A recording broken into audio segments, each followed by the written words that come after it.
When it comes to Iowa State football, you're either in one of two camps. One, they're 4-0. They are about to crack the AP top 10. They're atop the Big 12 conference. They're gunning for a national championship. Or two, they barely won 3 of their 4 games. They don't look that good. There are a bunch of frauds out there wearing cardinal and gold. Well, I think the latter is a bit of an overreaction, but hey, that's what Mondays are for here at Locked On Cyclones.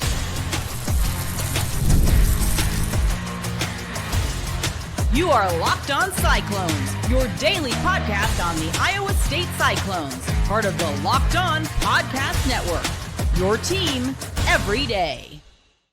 Welcome into Locked On Cyclones, part of the Locked On Podcast Network, your team every day. Shout out to you for being here every single day, making this your first watch or listen of the day. I appreciate it more than you know. Whether you're watching on YouTube or listening on your favorite podcasting platform, be sure to hit subscribe so we can prove once and for all that it is, in fact, a Cyclone state. Today, we are talking about Iowa State, another angle, a couple days after their win over Arkansas State, now 4-0. Yes, on Saturday, I had some words. Today, it's Monday. I've had a few days to sleep on it, kind of think about it a little bit more. We'll break down that game in general. Where is Iowa State at now going into the bye week? All 3 phases of the game, and we'll compare them to the rest of the Big 12, all on today's show. I can't wait to dive into all that more. But first, today's episode is brought to you by FanDuel. Right now, new customers can bet just $5, and if your bet wins, you'll get $300 in bonus bets to use across the app. Download the app today.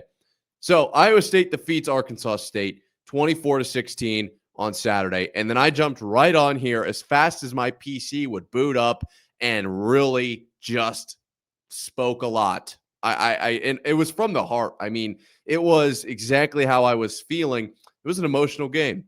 I have had some time to think about it. And I would like to say that I think what I said in the moment was reasonable. I don't think I was too harsh.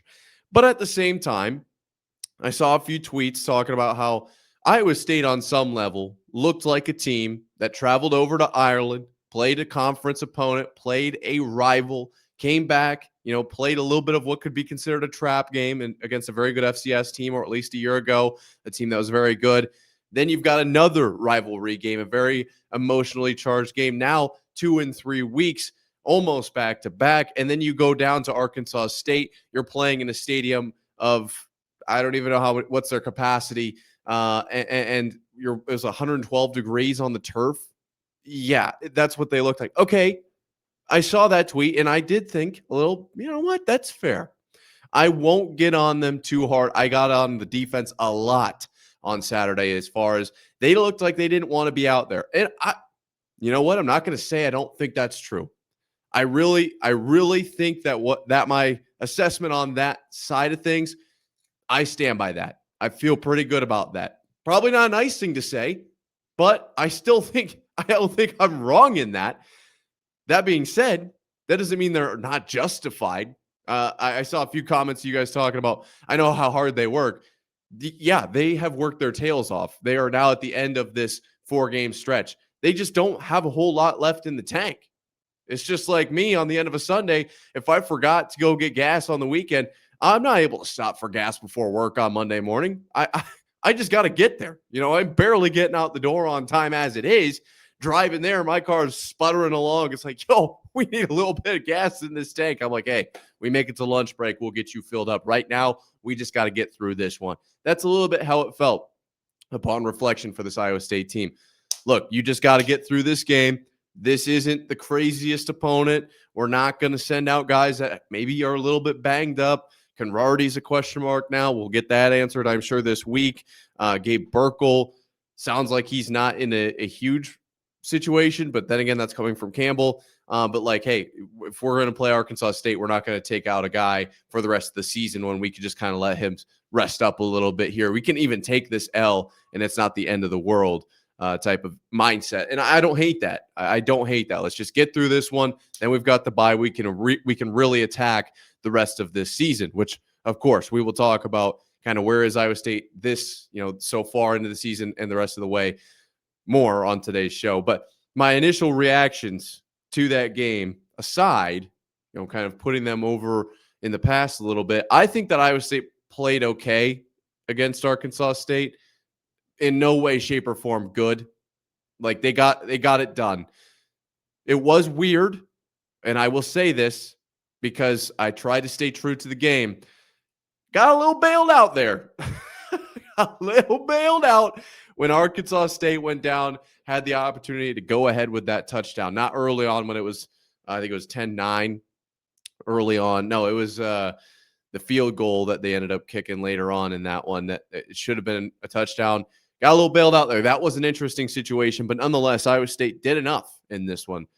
Made the plays where they kind of had to, showed what they had to, maybe held back in areas where they could. You're walking away from this game 4-0. And at the end of the season, is there a chance that people bring this up and say, hey, remember when they barely beat Arkansas State 24-16? They were bailed out, whatever. There's a chance that they say that. But I think what it really is going to come down to is conversations about the conference play. How well did they start conference play? How well did they finish conference play? Did they have a weird streak in the middle there? Did they struggle with any inferior opponents in conference play?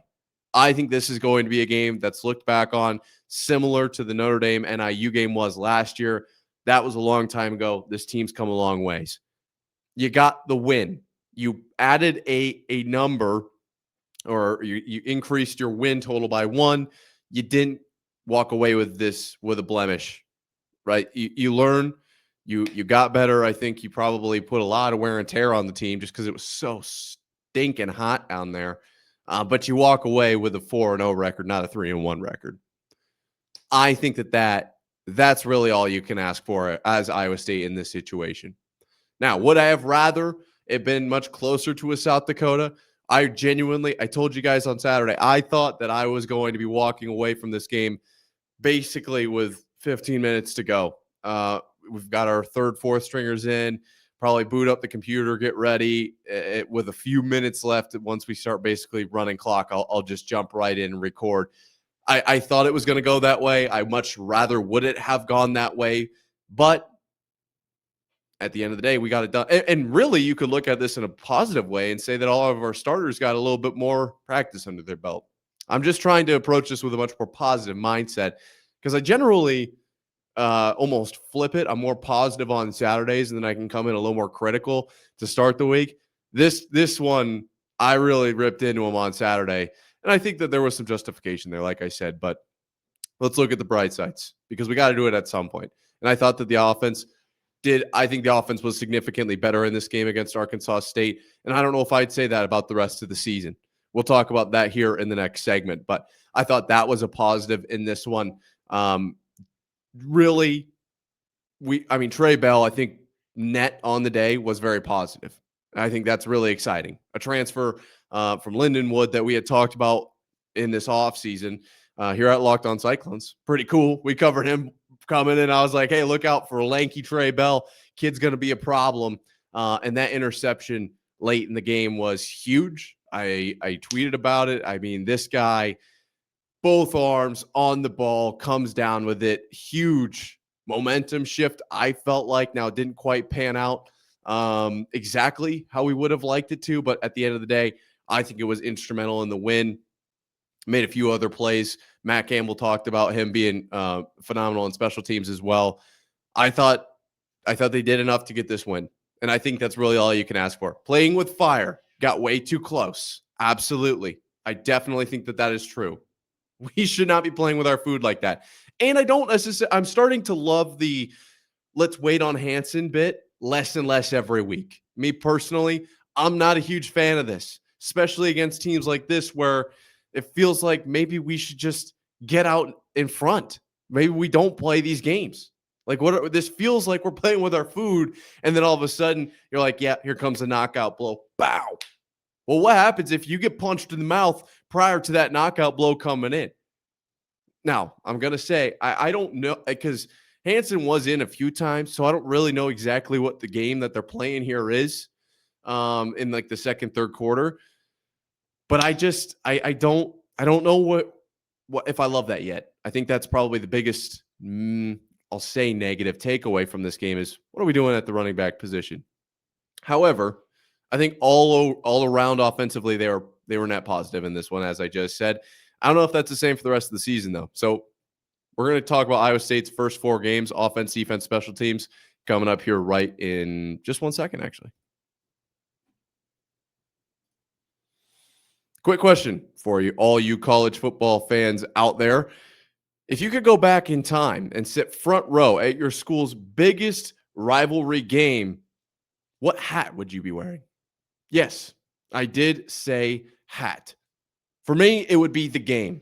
These aren't just hats. They're the same vintage styles fans wore back in the 80s and 90s. And guess what? They still go for the same price they did back then. And when you use code Locked On, you will get your vintage hat for just $16.99. Head to thegamecaps.com, thegamecaps.com, to grab your team's exclusive classic bar or retro circle design and use code Locked On for an exclusive discount, because legends wear the game.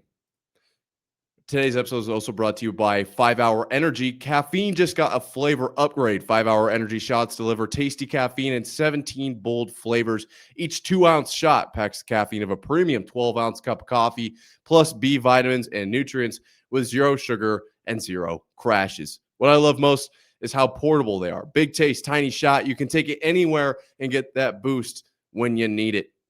I personally get this every single morning, and I'm a huge fan of the no crash. I think this makes my day a lot smoother and helps me get a lot done throughout the day. The sugar-free aspect is huge to me personally.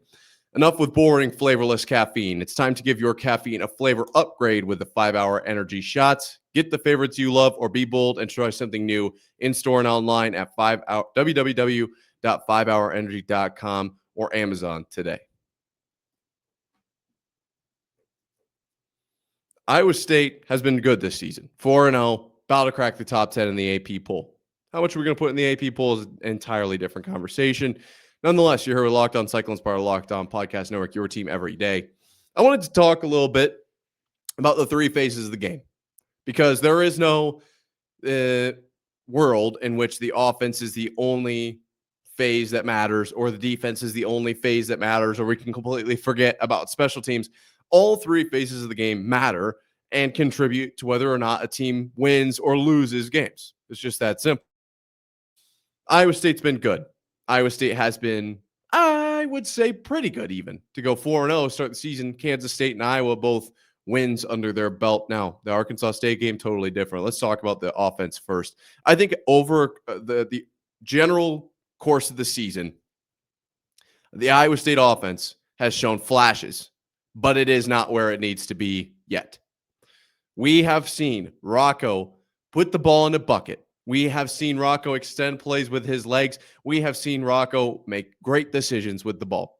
We've also seen balls not quite on target. Easy touchdowns, overthrows, or thrown underneath that were easy breakups. I know there was a pass against Kansas State. Like, how was that not an interception? Granted, very early, obviously 4 weeks ago. Crazy to think we are now 4 weeks into the season. It is flying by. But that's just Rocco, right? I think play calling, we talked about that with Mauser. I think it's come a ways. It seems to be a little better, a little bit more consistent, yet there are head scratchers in almost every game. I don't know why that is. Like, why are we going that route? It feels like we should be able to just make the normal play calls that Iowa State would use to success. But I guess it's working because we're 4-0. Overall, the offense, I would give up until this point in the season about a B, because they've done enough to win games. You have to score points to win games, and Iowa State has scored enough points this season, 29.8 points per game, just about 30. Not terrible by any means, but also I would like to see more. Rocco extending his passing or games with a passing touchdown streak is good.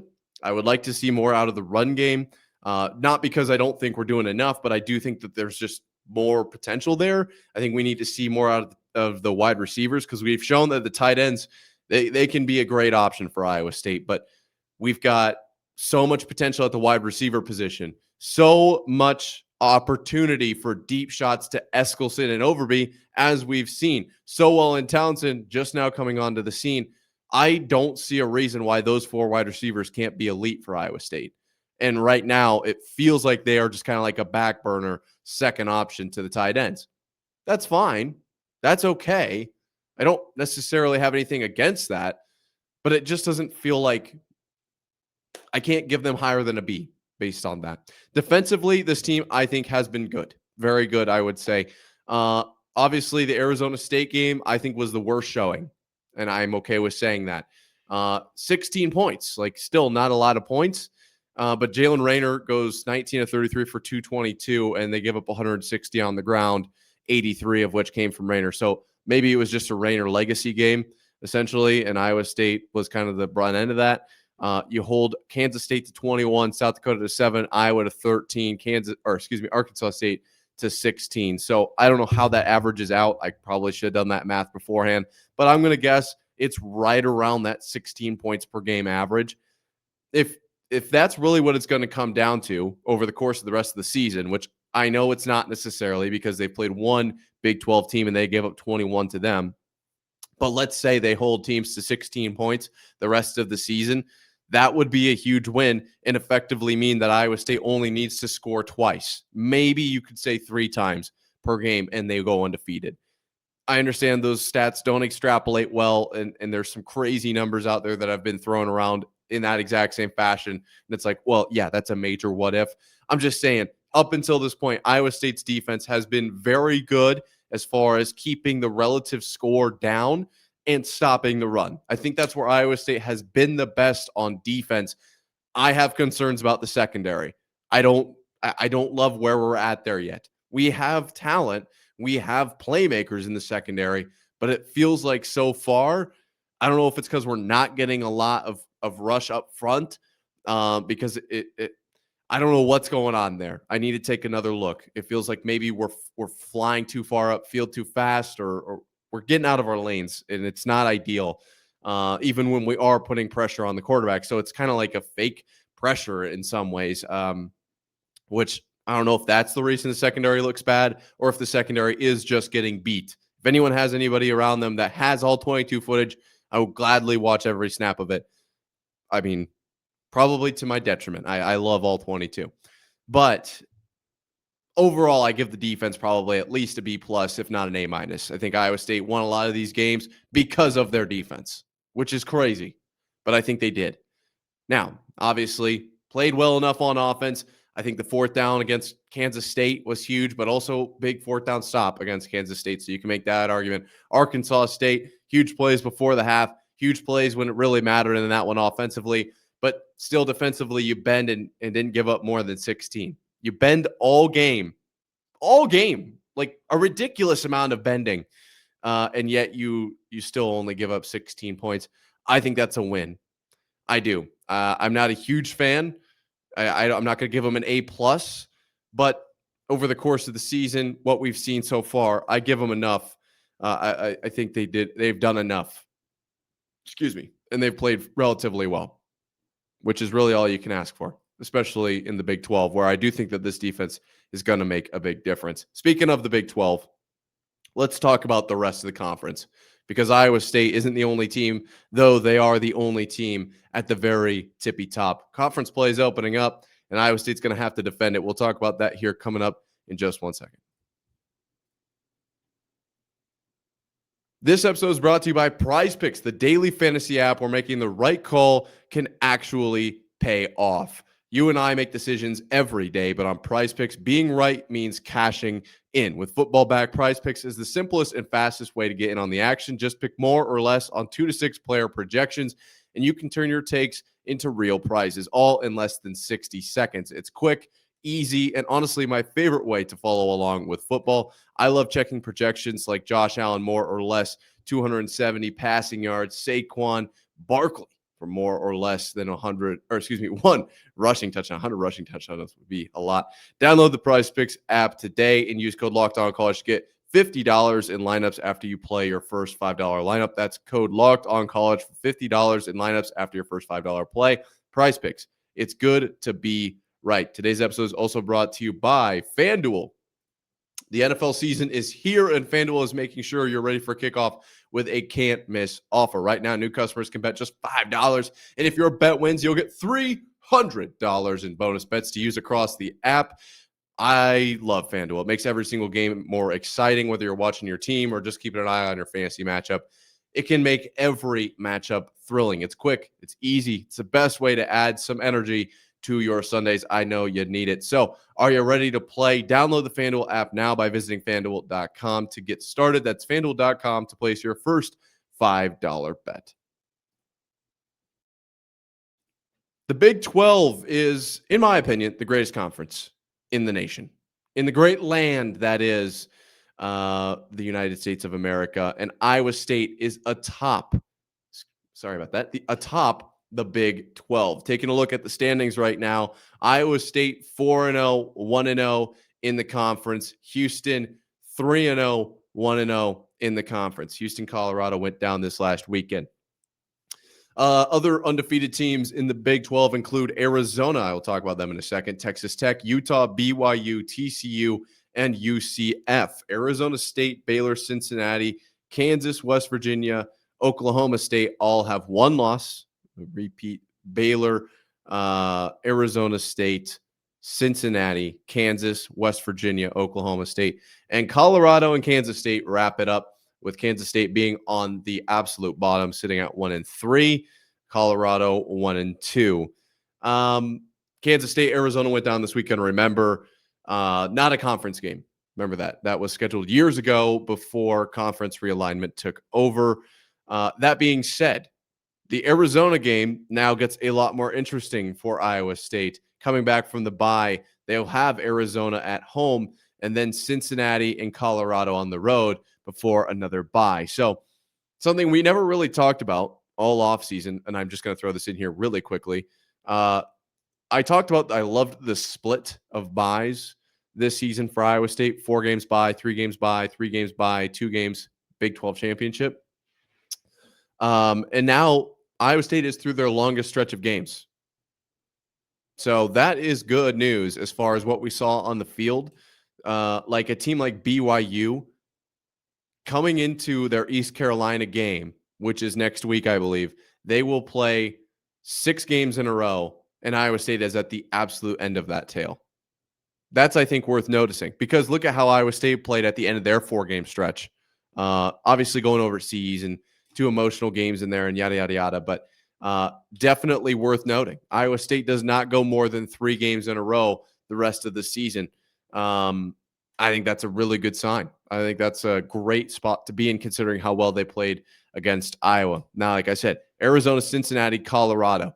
My evaluation right now, and I will just say this, and you can send this over to Kevin Borba or whoever you need to. I think Colorado might legitimately be an FCS team based on what I saw against Houston. That was terrible. I'm sorry, and I'm sure he's saying the same thing over there. I am not concerned about that game right now. Cincinnati, not exactly a team a lot of people had scheduled. 2-1 on the season so far. Well, I haven't watched a snap of them. I'm not going to lie to you. If you have, let me know down below or at Nick_Marv on Twitter. I will be shocked. And you're a real ball knower if you are watching Cincinnati games for fun. But we'll get to that. And then the Arizona game at home. The reason I bring that up is because I do think that this is that chunk of the schedule where Iowa State can start to set themselves on fire a little bit. You've got a good game in Arizona, and then you've got Cincinnati and Colorado, 2 road games, which Iowa State hasn't really had a ton of those, right? You're a neutral site for K-State, home, Arkansas State on the road, which I guess is, it was hotter there, but it wasn't like a road environment necessarily. They might have actually had better facilities than Arkansas State based on what they were showing me with the heated or the cooled benches and stuff. But you're going to play at Cincinnati and at Colorado, 2 teams that I don't think are quite up to Iowa State's level of play at this point in the season. I'm going to be completely honest with you. I think these are teams that Iowa State can beat, and you get to kind of get acclimated with playing on the road there against teams that you can easily beat. Then you go into your 3-game stretch where you take on BYU and Arizona State at home, and you go to TCU. That stretch will define Iowa State's season, I guess, unless things go off the rails earlier. But those 3 games are going to be huge. And then you've got Kansas, which is another slept-on game from this entire offseason, and Oklahoma State to round this out. So looking at the rest of Iowa State's schedule, I still feel pretty good about where Iowa State's at when you compare it to the rest of the conference right now. I think, I'm not here to do like power rankings or tier lists or anything, but just off the top of the dome, I think it's Iowa State. I think Utah and I think Texas Tech are really in that conversation for contenders right now. Houston honestly looked really good, but it was against Colorado, the game that I watched. I think Arizona actually could be dangerous this year. BYU in that conversation. TCU, we'll see. I think we'll learn a lot more about them. Don't sleep on these teams at the bottom of the conference either. But I just think based on what we've seen so far, it's really easy to pick like those top end teams. And I think Iowa State gets a little bit of a lucky break. Not playing Texas Tech, getting Arizona at home, BYU at home, Arizona State, not maybe as good as we initially thought, but getting them at home as well. Matt Campbell talked about this team's got to get better throughout the season. And then I will leave you with a little bit with this thought here. Iowa State now needs to reframe their mindset. Absolutely. You get through those first 4 games, and I think they got through those first 4 games getting through those first 4 games. They attacked a few times, honestly. I think they attacked at Kansas State and they attacked Iowa. I feel like, though, Iowa State, to an extent, was just getting through those 4 games. And I don't know what was said behind closed doors by Matt Campbell to this team, but I know what Matt Campbell said to the media. And it was a constant, to me, keep your head above water. This, like, the next tidal wave is coming. These first 4 games are going to get us, like, stay ready type of thing. And now that those first 4 games are over, Iowa State needs to reposition. Absolutely needs to. If you are out in the water and you're hanging on for dear life, tread water, waiting for that next tsunami wave to come, that is these first 4 games, this right now is where the tide like kind of levels out. The water isn't as crazy. We're in the bye. You need to get back on your surfboard and start doing the little paddle thing and catch that next wave going into these next, 10 weeks or whatever it is, 8 weeks. This is not an opportunity to just kind of, okay, yeah, that's how the season's going to go. Those first 4 weeks, we went 4-0. Let's just do that the rest of the year. No. I don't know what's going on inside that locker room. I have yet to be invited. I'm sure it's in the mail, and I just maybe, because I moved or whatever, haven't gotten it. I think that the mentality for those first 4 games worked for those first 4 games. You got the Kansas State game where you had it, right? Overseas, start the season, whatever. You come back, you have success against South Dakota. You beat the in-state rival Iowa. You go on the road to Arkansas State, and you end up 4-0. And Matt Campbell talked about how successful the team is for doing that. That's great. We're past it. We are now officially on to week, basically, what is that, 5? Because of the week 0 thing makes it interesting for me. I think that would be week 5. You've got your bye week. Now you're on to your next, basically 2 chunks. That's how I'm looking at this. How are we going to attack the middle 4 minutes of the game? How are we going to attack the middle 6 games of the season? We cannot go into these middle 6 games with the same mentality, because to me, it honestly felt like the way Matt Campbell was talking about this, and if this comes across the wrong way, Matt Campbell, you can sit right here. I would be over here. Let's talk about it. I'm not trying to be disrespectful. It just comes across to me as we got to get through them. We can do it. We're all right. We got 1 more game. We got 2 more games. We got 3 more games, whatever it is. Let's just survive the first part of the season. Okay, we did that. Awesome. Congratulations. We're 4-0. Go attack these next 3. Impose your will on the Big 12, Iowa State. Let me see what you can do.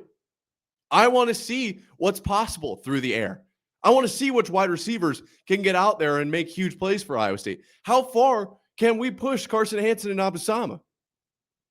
That's what I want to know offensively. Who are the dogs in the secondary? Who are the defensive linemen up front that are going to make a difference for Iowa State? I need to see some attacking from this team. And this is the time to get it done. You've got the week to rest up. Now you go in with a different mindset for these middle 6. You go in not to survive, but to take over. I think they could do it. I think they're good enough. Will it actually play out? I don't know. Let me know in the comments down below or at Nick_Marv on Twitter. Iowa State's 4-0. About to crack the top 10. We'll see how the bye week treats them. Hopefully they get the win there as well. Until next time, Cyclone fans, sign up.